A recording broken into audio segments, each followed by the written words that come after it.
ہیرا یا کانچ؟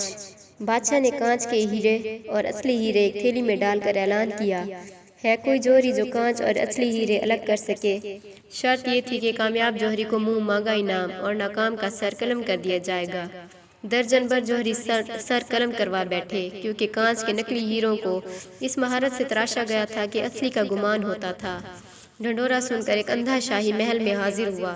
فرشی سلام کے بعد بولا کہ میں وہ ہیرے اور کانچ الگ الگ کر سکتا ہوں۔ بادشاہ نے تمسخر اڑایا اور ناکامی کی صورت میں سر قلم کرنے کی شرط بتائی۔ اندھا ہر شرط ماننے کو تیار ہوا، ہیروں کی تھیلی اٹھائی اور محل سے نکل گیا۔ 1 گھنٹے بعد حاضر ہوا، اس کے ایک ہاتھ میں اصلی اور دوسرے ہاتھ میں کانچ کے نقلی ہیرے تھے۔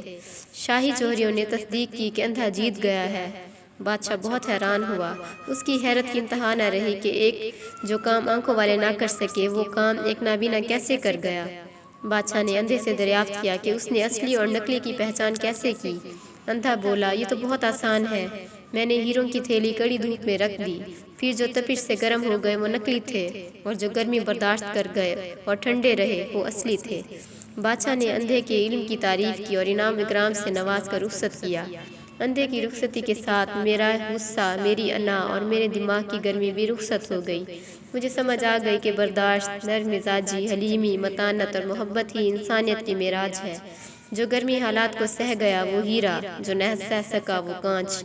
بانو قدسیہ آپا ناول راجہ گدھ میں لکھتی ہیں کہ جو دباؤ سہ جائے وہ ہیرا، جو نہ سہ سکے وہ کوئلہ۔